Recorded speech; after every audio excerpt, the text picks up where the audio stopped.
사도 바울은 이 디모데 전후서 디도서를 통해서 이 목회 생활 가운데 어떻게 해야 될 것인가, 교회 각 리더들과 또 성도들에 대한 당부를 하면서 특별히 사랑하는 영적인 아들 디모데에게 목회 서신을 통해 또 목회 철학을 심어주고 있습니다. 그 이유는 오늘 4장 1절에서도 이야기하는 것처럼 초대교회가 태동되고 사실은 얼마 되지 않았기 때문에 우후죽순으로 잘못된 미혹하는 영들과 귀신의 가르침을 가진 사람들이 교회 성도들을 미혹하기 때문이었다라는 거죠. 자, 현대 사회에서도 이 심령술, 점성술 이러한 것들이 별로 심각하게 우리 성도들이 여기지 않는 것 같아요. 그냥 오락 정도로 생각하는 그런 사람들이 있는데요. 이것은 우리의 영적인 하나님의 귀한 통로를 가로막는 아주 중요한 그런 것들의 역할을 하죠. 진리로부터 멀어지게 하는 그런 역할을 한다라는 거죠. 1994년 USA 투데이에 실린 CNN과 갤럽의 여론조사에 따르면 미국인 가운데 약 1억만 명이 죽은 사람들과 대화할 수 있다라고 그렇게 생각하고 있다라는 거예요. 예전에 제가 청소년 때에 이 스포츠 신문에 오늘의 운세 이러한 난들이 있었어요. 사실은 일간지에서는 이러한 것들을 실지 않고 가십거리를 가지고 있는 이 스포츠 신문에만 이러한 것들이 실렸고, 그리고 젊은이들 가운데는 별로 크게 심각하게 생각하지 아니하고 오늘의 나의 운세를 그 신문을 통해 또 자기의 하루를 이렇게 또 예측하는 그런 일들이 있었어요. 자, 그런데 요즘에는 이 공영방송에조차 이 오락 프로그램 가운데에 이 마술인, 점성술사들, 또 무당들 이러한 사람들이 부끄러움이 없이 그러한 방송에 나와서 자기의 얼굴들을 드러내고 있어요. 많은 사람들이 자기도 모르게 이러한 것들이 얼마나 우리의 영혼에 악영향을 미치고 있는가를 느끼지 못한 채 단지 재미거리로 그러한 것들을 시청하고 보고 있다라는 거죠. 아니, 오락인데 점 한번 쳐봐, 그게 무슨 큰 죄야, 이러한 마음을 가지고 있습니다. 그러나 예언과 점 이러한 것들은 한순간에 우리의 삶을 완전히 망가뜨릴, 특별히 영적인 성도들의 삶에 있어서는 우리의 영혼을 망가뜨리는 사탄의 가공할 만한 무기임을 우리는 기억해야 합니다. 이러한 잘못된 사술들은 살아가는 사람이 나의 곁을 떠나는 큰 슬픔을 경험했을 때, 또한 삶의 여러 가지 고독과 외로움을 가지고 신음하고 있을 때, 또한 예기치 않은 사업의 어려움 속에 가정의 경제, 재정적인 어려움에 봉착했을 때 손을 뻗치고 연약한 우리들의 영혼을 삼키려고 다가오고 있다는 거죠. 그러므로 어렵고 힘이 들 때일수록 우리는 믿음을 지키고 하나님의 말씀으로 돌아가야 될 줄 믿습니다. 성경은 그에 대해서 어떻게 경고하고 있습니까? 성경은 점을 비롯한 이방 사술들을 엄격하게 금하고 있습니다. 레위기 19장 31절에 보면 너희는 신접한 자와 박수를 믿지 말며 그들을 추종하여 스스로 더럽히지 말라. 나는 너희 하나님 여호와니라 말씀하고 있어요. 그들을 추종하고 믿고 따르는 것은 영혼을 더럽히는 일이다, 하나님과의 관계를 멀어지게 하는 일이다 라는 사실을 우리에게 경고하고 있다는 거죠. 마가복음 13장 22절과 23절을 보면 거짓 그리스도들과 거짓 선지자들이 일어나서 이적과 기사를 행하여 할 수만 있으면 택하신 자들을 미혹하려 하리라. 너희는 상가라, 내가 모든 일을 너희에게 미리 말하였노라 라고 말씀해요. 거짓 그리스도, 거짓 선지자들이 일어나서 미혹할 것이다. 그래서 주님이 먼저 그들을 쫓지 말라고, 그들을 따르지 말라고 신신당부하고 있음을 이야기하고 있죠. 요한일서 4장 1절에 보면 사랑하는 자들아, 영을 다 믿지 말고 오직 영들이 하나님께 속하였나 분별하라. 많은 선지자가 세상에 나왔음이라 라고 말씀하고 있어요. 이거 성령이 주신 말씀이야. 하나님이 나에게 특별히 계시로 예언 가운데 주신 그러한 말씀이야. 이렇게 이야기한다 할지라도 그것을 다 믿지 말고 진짜 성령의 말인지 아닌지 분별하고 시험하라 라는 것입니다. 디모데전서 4장 우리가 1절에 이미 공부했지만 그러나 성령이 밝히 말씀하시기를 후일에 어떤 사람들이 믿음에서 떠나 미혹하는 영과 귀신의 가르침을 따르리라 하셨으니 라고 말씀하고 있어요. 결국 이것이 별로 대수롭지 않게 우리가 접하다가는 사실 가랑비에 옷 젖는다듯이 결국 우리의 영혼을 완전히 하나님과 멀어지게 하는 그러한 결과를 초래하게 된다라는 사실입니다. 오늘 디모데는 어떠한 사람이냐면 본래 루스드라 출신인데요. 그런 루스드라와 이고니온에서 아주 평판이 좋은 믿음 좋은 젊은이였습니다. 그의 아버지는 헬라 사람이었고요. 어머니는 유대 사람이었는데요. 아마 어머니의 영향을 받아서 그는 경건하게 성장한 것 같습니다. 결국 바울과 함께 동역하다가 젊은 나이에 에베소 교회의 담임 목회자가 되었는데요. 성경학자들은 그때 이 디모데의 나이가 20대 중후반, 30대 초반 정도까지라고 이야기하고 있습니다. 그래서 디모데후서 2장 20절에 보면 바울은 디모데에게 청년의 정력을 피하라라고 말씀한 것을 보면 아주 그는 그러한 청년의 그러한 때에 에베소 교회를 담임하게 되었던 것 같아요.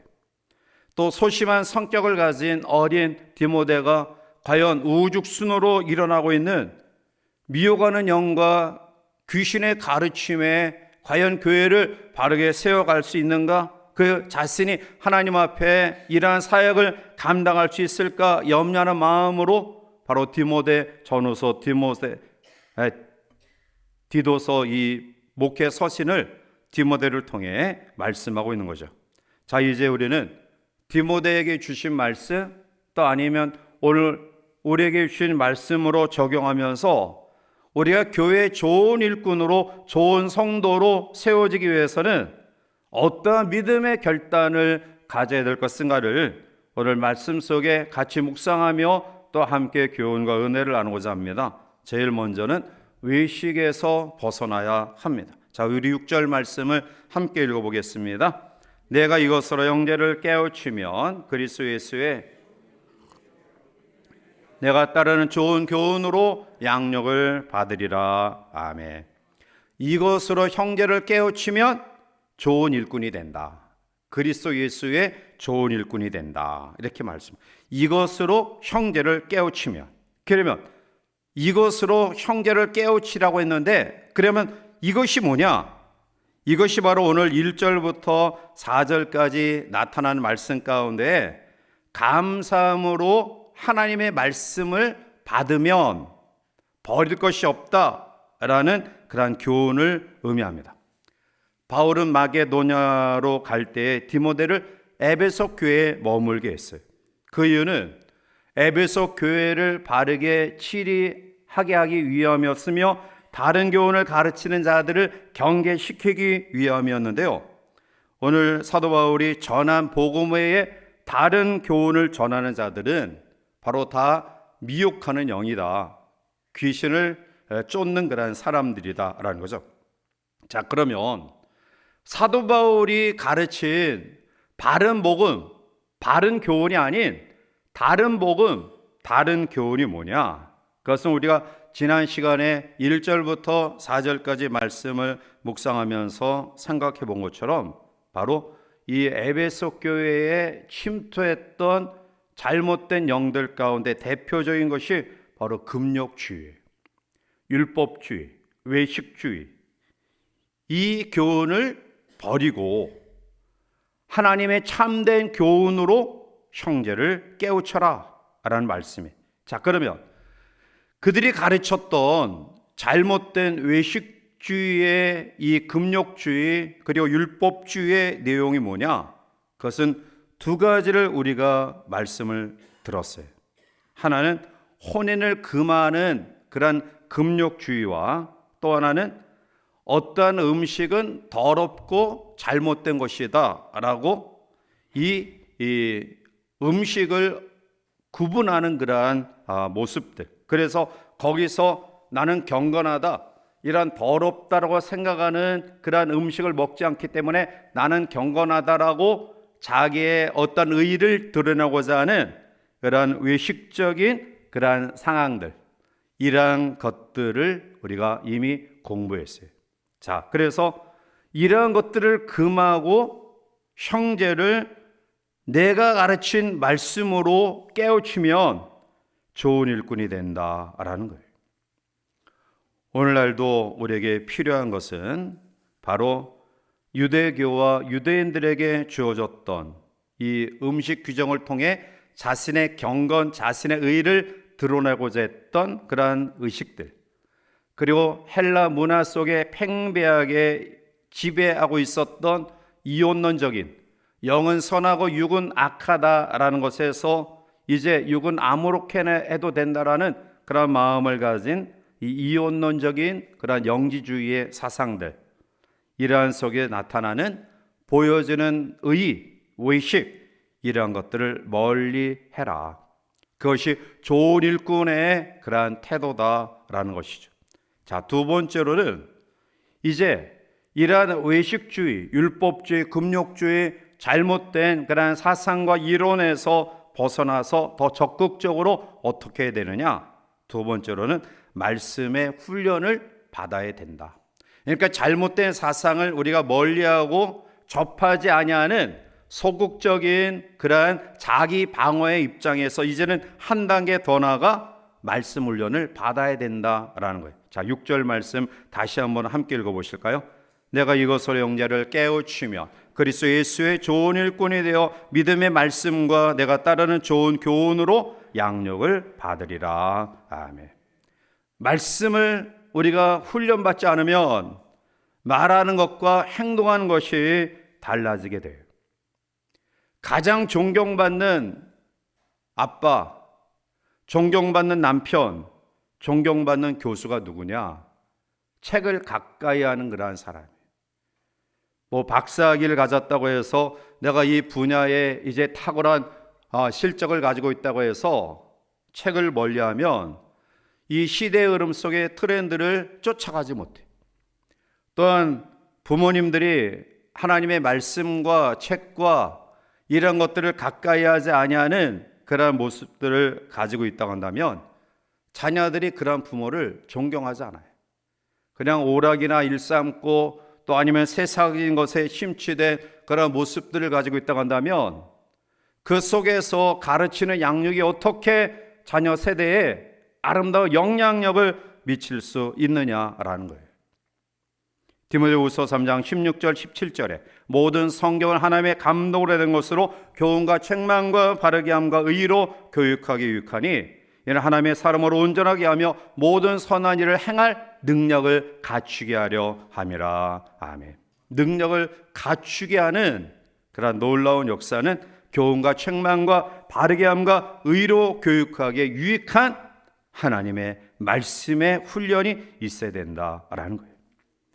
말씀의 훈련을 받을 때 성령이 깨닫게 하시는 체험을 경험하게 될 것이고요. 내 인생이 지금 어디쯤 와 있는지, 과연 하나님이 기뻐하시는 삶으로 세워져 있는지, 아니면 여전히 자기 의에 입각한 그러한 모습들을 가지고 정체된 상황이 있는지, 말씀을 묵상하고 말씀의 훈련을 받을 때 나의 현 주소를 바르게 할 수 있다라는, 더 나아가 하나님의 자녀됨을 확신할 수 있기 때문에 어떠한 악령의 미혹 가운데서도 우리를 지킬 수 있다라는 것입니다. 미국의 데일 로저스라는 여사가 있었는데요. 그녀는 녹음 예술과 영화와 텔레비전에서 상당한 성공을 거두어서 아주 편하게 삶을 살아갈 수 있는 여건을 가진 여인이었지만, 그러나 그는 그 모든 부를 고아와 버림받은 아이들, 그리고 정신 지체아 등 불행한 아이들을 돕기 위한 자선 모금 행사를 무려 5,000번 이상이나 주관하여 그 일을 감당하였습니다. 그녀가 쓴 어려운 때 하나님, 이라는 책에 보면 그는 이렇게 고백합니다. 나는 한때 마약에 빠졌었고 인생의 밑바닥까지 떨어져 쓰레기 같은 인생이 되었었던 적이 있었다. 그때 나를 구한 것은 바로 성경이었다. 성경 속의 인물들은 모두가 어려움 속에서 신앙으로 극복한 사람들의 이야기다. 나는 그들에게서 격려와 위로와 용기를 받았다. 어려운 때를 이길 수 있는 해독제는 오직 예수 그리스도의 말씀뿐이다 라고 그의 저서에서 그렇게 고백하고 있어요. 말씀은 우리의 다음 세대들을 바르게 양육할 수 있는, 변화시킬 수 있는 능력이 됨을 믿으시기 바랍니다. 우리 자신도 마찬가지입니다. 가면 갈수록 미혹하는 영들이, 잘못된 영들이 그럴듯한 모습으로 교회에 침투해 와서 어쩌면 사나운 사자의 모습, 엄청난 핍박과 고난과 박해로 교회를 넘어뜨리는 것이 아니라 광명한 천사의 모양으로 이게 죄인지 이게 죄가 아닌지, 이것이 악인지 이게 선인지, 이것이 하나님의 말씀인지 아니면 하나님의 말씀이 아닌지 정말 냉정하게 바르게 판단하기 어려울 정도로 가장해서 마지막 때 성도를 미혹한다라는 사실이에요. 이럴 때 우리의 가정을, 우리의 자녀를 이 온탁한 세계 가운데서 이러한 문화 속에서 지키며 성결하고 거룩하게 요셉과 같이 다니엘과 같이 쓰임받는 일꾼으로 세워질 수 있는 그런 비유가 뭘까요? 그것은 바로 하나님의 말씀을 통한 신앙 교육이다. 좋은 일꾼이 되기 위한, 좋은 성도가 되기 위한 두 번째 적극적인 방법은 바로 하나님의 말씀을 끊임없이 배우고자 하는 열정이 우리 가운데 있을 때 가능함을 믿으시기 바랍니다. 세 번째로, 망령되고 허탄한 신화를 버려라. 자, 7절 넘어가서 우리 함께 보겠습니다. 망령되고 허탄한 신화를 버리고 경건에 이르도록 내 자신을 연단하라. 아멘. 망령되다라는 원어의 의미는 저속하다, 한마디로 말하면 수준이 떨어진다, 수준 이하다라는 말이에요. 허탄한 신화란 꾸며낸 이야기라는 뜻이에요. 망령되고 허탄한 신화란 무엇을 말하고 있을까요? 오늘 6절에 하나님의 말씀, 믿음의 말씀과 좋은 교훈의 반대 의미에 있는 그런 말이에요. 이것은 당시 영지주의의 영향을 받은 무익하고 거짓된 교훈을 가리키기도 하는데요. 자, 망령되고 허탄한 신화, 이 신화는 말은 신비하고 신기한 이야기, 신적 이야기, 이러한 것들을 뜻하죠. 제가 어렸을 때에 그 초등학교 들어갈 땐가 들어가기 전인가 이야기 국사라고 계몽사에서 처음 50권으로 된 그런 책이 있었는데요. 그걸 얼마나 재미있게 제가 읽었는지 몰라요.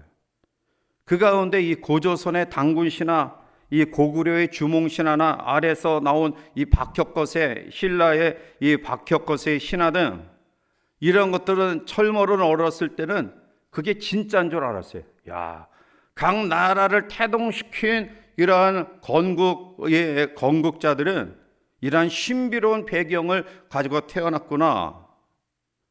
이것이 당연한 것처럼 생각됐는데요. 성장하면서 보니까 그게 샤머니즘적인 미신과 연결되어 있음을 제가 알게 되었어요. 그리스 로마 신화가 다 그런 이야기 아니겠어요? 신들의 이야기가 다 가상적인 만들어진 그러한 것들이에요. 이러한 것들이 바로 우상과 연결되어져 있다라는 겁니다. 사랑하는 성도 여러분들 가운데 점이나 토종 미결이나 관상 이런 거 그냥 오락으로 심심풀이로 봐서는 안 돼요. 여기서는 하나님 앞에 절대로 금해야 될 그런 것들이에요. 특히 영적으로 기도한다, 영적으로 내가 하나님 앞에 좀 나았다라는 사람들이 이야기하는 천국 봤다, 지옥 봤다, 미래에 일어날 일들을 다 본다, 이러한 이야기를 하는 사람들을 멀리해요. 아무데나 머리 쳐박고 기도받고 또 거기 가서 자기의 앞길을, 자녀들이 지금 어렵고 힘든 가운데 있으니 어떻게 우리의 자녀들의 앞길이 열려집니까? 상담하거나 문의하거나 그러한 집에 방문해서는 안 되고요. 그러한 사람을 소개하는 사람 가까이에서는 안 돼요. 그들은 우리의 영혼을 망하게 하는 미혹된 영들에 사로잡힌, 악령에 사로잡힌 그러한 사람들이에요. 나는 물을 한 모금도 마시지 않고 40일 금식했다? 그는 100% 거짓말이에요. 여러분, 사람이 물을 안 먹고 산 세계 기록이 17일이에요. 17일. 그것도 기적이에요. 기적. 물을 먹고 금식, 그러니까 단식이 아닌 금식, 물만 먹고 금식한 세계 신기록은 105일이에요. 예수님의 광야에 이 성령의 이끌리심을 받아 시험을 받은 이 40일 금식은 금식이 아니라 단식이에요. 성경에서 이 단식, 물 한 컵 마시지 아니하고 단식한 그런 사람은 구약의 모세와 신약의 예수님뿐이에요. 이건 기적이에요.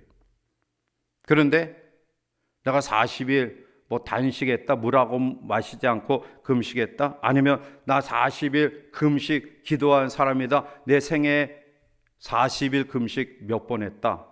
물론 그러한 사람들을 우리가 존경하는 마음은 가져야 돼요. 왜냐하면 우리 못하잖아요. 저도 사실은 7일에서 열흘 정도는 금식 기도를 해봤지만 그 이상은 죽겠더라고요. 중단했어요. 못해서.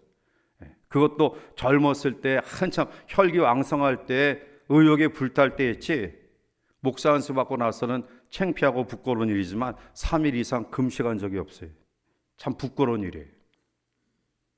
그러나 아무튼 간에 잘못된 동기를 가지고 자기의 금식을 자랑하는 그러한 것은, 그것은 우리가 치부해야 될 그런 요소다라는 거예요.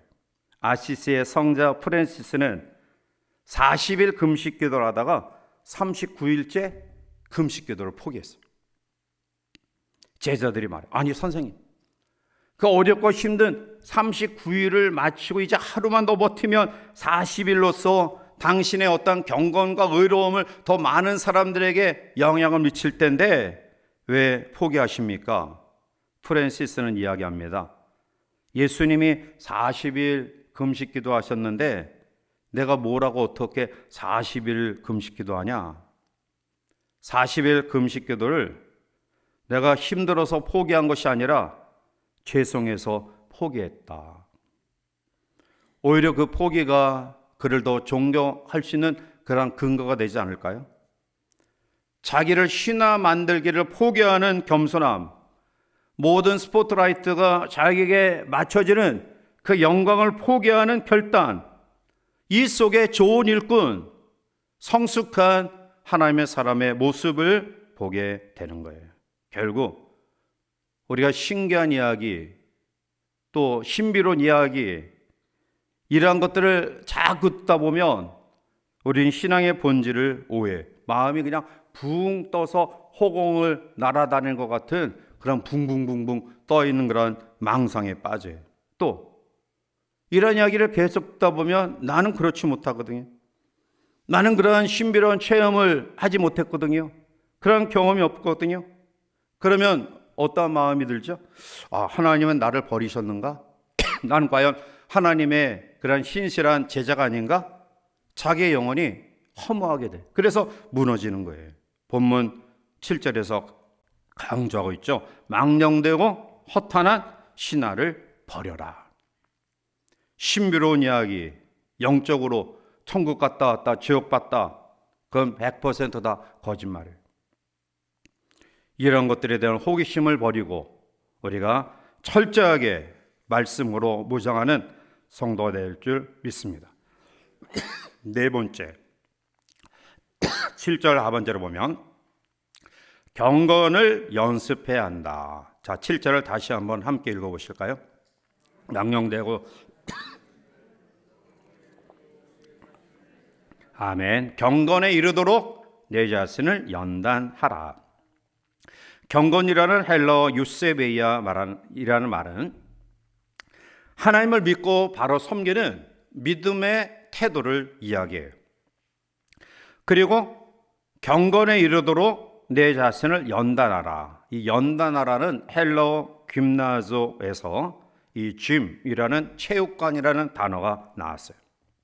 결국 연단하다라는 그런 말은 운동 선수가 반복적으로 연습하듯 훈련하라는 의미예요. 제가 체육부대 근무할 때에 이 체육부대 선수들은 이제 운동을 전문으로 하는 그런 병역 소집이 되어서 이제 군 생활하기 때문에 사실은 이 형제들을 만날 수 있는 시간이 언제냐면 아침 이른 시간이나 밤 늦은 시간에 이 사우나실에 가면은 이 형제들을 만나요. 상무 체육부대에. 그래서 그 사우나실에서 사실 뭐 제가 사우나 워낙 좋아하니까 뭐 땀 엄청나게 흘려도 즐거워하니까 그 사우나에서 계속 선수들이 드는 그런 사람들을 제가 기다리면서 그 형제들이 훈련받는 그런 과정들을 듣고 또 많이 힘들어하고 또 노력한 만큼 결과를 얻지 못했을 때 좌절하는 그러한 사람들을 또 그 안에서 면담도 하고 그러한 시간들을 보냈는데요. 제가 선수들의 이 훈련 과정을 들으면서 이렇게 어려운 과정들을 겪고 있구나. 그래서 공부가 제일 쉽다. 그것을 느꼈어요. 그 가운데 이 체급 종목의 선수들은 목사님, 우리는 한번 러닝해서 땀 쭉 흘리면 1kg 쭉 빠져요. 제가 40일 동안 우리 집사람 없을 때 저녁 금식했잖아요. 5kg 빠졌어요. 근데 지금 5kg 또 쪘어요. 빠지는데 한 40일 걸렸는데요. 다시 5kg 회복되기는 일주일 만에 다시 5kg. 잘 먹으니까. 그러면서 목사님, 일반 사람들은 뭐 1kg, 뭐 2kg 빼는 거 순식간에 빼지만요. 저희들은 100g 빼는데 열흘 이상이 걸린대요. 그냥 근육질로 단단하게 훈련받은 그 몸을, 그런데 체급 그 종목의 선수들은 이 몇 그램 차이에 실격당하고 아예 시합장에 나가지 못하니까 결국 마지막 시합을 앞둔 며칠 동안은 다른 훈련 안 하고 계속 사우나에 와서 땀 흘리면서 살 빼는 그 곤욕스러운 모습들을 보면서 오늘 말씀을 적용해 봐요. 경건을 연습하지 않으면 우리의 영적인 그러한 상태는 무뎌져요. 미혹하는 영들, 귀신의 가르침, 그 부분이 얼마나 위험한 것인가를 우리가 느끼지 못한다라는 거예요. 결국 경건에 이르기 위해서는 말씀과 기도를 가까이 해야 된다. 교회에 더욱더 힘써야 되고 참여해야 된다. 신앙생활은 나 혼자 할 수 없어요. 목사인 저도 마찬가지예요. 저 혼자 내버려두면 아무것도 할 수 없습니다. 여러분들이 옆에서 동력하고 또 함께 힘을 합하니까 또 이 사역을 감당해라는 거죠. 저 혼자 내버려두면 아무것도 못해요. 그래서 교회 좋은 일꾼들은 교회 일에 참여하고 교회 모임에 힘써 동참해야 돼요. 교회 일과 교회 소그룹에 참여하는 횟수가 많으면 많을수록 우리의 영혼이 살찌게 되고요. 서로 관심을 가지고 도우면서 나도 모르게 점차 경건한 사람으로 변화되게 될 줄 믿습니다. 경건은 외적인 모습이 아니라 바로 우리의 마음속에 말씀과 기도를 통한 능력이 바로 경건이에요. 훌륭한 선수들을 보면 예전에 박지성 선수나 김연아 선수나 강수지, 발레리나 이런 사람들의 발을 보신 적 있어요? 다 기형이에요. 다 기형. 엄청난 훈련의 과정 속에 그 기형적인 발을 보면서 그들이 얼마나 땀과 눈물을 흘렸는가를 보게 되죠. 그렇죠. 하나님의 좋은 일꾼은 그냥 자연스럽게 신앙의 연륜이 깊어지고 오래됐다고 해서 좋은 일꾼 되는 것 아닙니다. 경건에 이르도록 내 자신을 바로 이렇게 훈련하는 그런 모습들이 있어야 돼요. 사랑하는 성도 여러분, 그러면 우리가 경건한 삶을 통해서 훈련을 통해서 경건한 모습들을 가지게 되면 어떠한 결과가 우리에게 주어질까요? 8절의 결론적인 말씀으로 우리에게 말씀하고 있죠. 자, 8절 말씀을 우리 넘어가서 함께 봅니다. 육체의 연단은 약간의 유익이 있으나 경건은 범사에 유익하니 금생과 내생에 약속이 있느니라. 아멘. 육체적으로 건강해지기 위해서 훈련을 받고 운동하는 것 매우 중요해요. 그러나 그것 일시적인 거예요.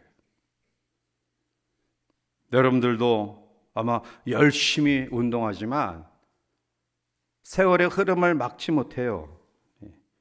저도 몇 년 전까지만 해도 우리 권사님들이 무릎 쉬다 무릎에 바람 든다 콧방귀 꼈어요. 뭐가 무릎에 무슨 바람이 들어. 뭐가 무릎이 시려. 근데 제가 1, 2년 전부터 무릎이 시려요. 그래서 땀이 많은 그런 사람인데요. 어떤 때는 강단에서 계속 무릎 만지고 있어요. 무릎이 시리더라. 우리 권사님들과 장로님들, 어르신들이 하신 말씀이 그 길을 내가 지금 똑같이 걸어가고 있구나. 제가 건강에 대해서 이렇게 신경 안 쓰는 것 같지만 굉장히 절제력이 강해서 사실 저녁에 웬만하면 밥을 안 먹어요. 아무리 유혹해도 혹시 이제 밀가루 만두나 칼국수나 이런 건 유혹하면 조금 넘어가지만 다른 거로 암만 유혹해도 절대로 안 넘어가요. 왜냐하면 건강 때문에. 그런데 저도 어느덧 무릎이 시리더라고요. 무릎에 바람이 들었어요. 아침에 일어날 때 예전에는 벌떡 일어났거든요. 근데 지금은 좌우를 뒤치켜요. 막 뻑적지근하다. 물론 우리가 훈련을 해야 돼. 육체의 운동을 해야 됩니다. 잘 관리하셔야 돼. 끝까지 건강을 유지할 수 있도록. 그러나 사실 이러한 것들은 시간의 흐름 속에 사실은 아무런 그러한 건강을 끝까지 유지하기는 굉장히 어렵다. 그러나 영적인 경건의 삶은 하나님 앞에 범사에 유익하다. 금생과 내세의 약속이 있다. 복된 삶을 사는 사람, 자녀가 잘 되는 사람, 영향력을 끼치며 사는 사람, 일반적으로 영혼과 마음이 육신이 건강한 사람, 이러한 사람들의 특징은 바로 경건의 훈련을 게을리하지 않은 사람들이다. 하나님은 반드시 우리가 영적으로 땀 흘림에 대해서 하나님이 외면하지 않으셔요. 반드시 보상하십니다. 경건의 땀 흘림에 대해서 하나님은 반드시 갚아주시는 분이심을 믿으시기 바랍니다. 그래서 범사에 유익하다라고 말씀하고 있어요. 여러분들의 헌신과 봉사와 땀 흘림이, 여러분들이 하나님 앞에 새벽을 깨어 기도함이, 말씀을 묵상함이, 그것이 헛된 것이 없다라는 거예요. 우리의 때, 아니면 우리의 자녀의 때, 아니면 우리의 자손대대 때에 그 말씀의 경건의 훈련이 반드시 아름다운 보상으로 하나님의 축복하심과 인도하심으로 우리에게 나타남을 믿으시기 바랍니다. 말씀을 맺습니다. 우리는 예수님의 좋은 일꾼으로 부름을 받았습니다. 그 좋은 일꾼으로 부름받은 우리가 좋은 일꾼으로 세워지기 위해서 자연적으로 좋은 일꾼 되는 것 아닙니다. 잘못된 영의 미혹에서 벗어나기 위해 하나님의 말씀과 교훈으로 무장해야 됩니다. 더 나아가 망령되고 어떠한 신화를 버리고요, 경건의 연습을 끊임없이 해야 됩니다. 여러분, 노년에 우리가 힘없고 아무것도 없을 때, 그러나 하나님이 우리에게 주신 가장 축복의 능력이 있습니다. 그게 뭐죠? 하나님 앞에 예배하는 거예요. 예배하면서 후손들을 위해, 자녀손들을 위해 기도하는 거예요. 저는 우리 장로님들, 권사님들, 노년에 계신 분들, 목사님 저 힘이 없고 또 다 힘 빠지고 해서 아무런 도움이 안 돼요. 아닙니다. 예배하는 모습이, 기도하는 그 자리에서 기도하는 것이 그 어떤 것보다 후배들에게 더 큰 힘과 용기가 됩니다. 저는 확신합니다. 노년에 계신 우리 장로님들, 권사님들의 그 기도가 얼마나 위력 있는 능력이 되는지 저는 분명히 체험했고요, 확신을 가지고 있습니다. 그래서 그 부분을 소중히 여기고 있는 것입니다. 우리도 그렇게 늙어가야 될 줄 믿습니다. 좋은 일꾼, 자연적으로 만들어진 것 아닙니다. 우리가 하나님 앞에 이러한 믿음으로 훈련받을 때 좋은 일꾼으로 세워질 줄 믿습니다. 우리 모든 성도님들이 좋은 성도, 좋은 일꾼, 하나님 앞에 세워지길 바라고요, 이러한 아름다운 영향력이 우리 후배들과 자녀 손들에게 아름답게 번져가는 역사를 이루어 나가시기를 주님의 이름으로 간절히 축원해 드립니다.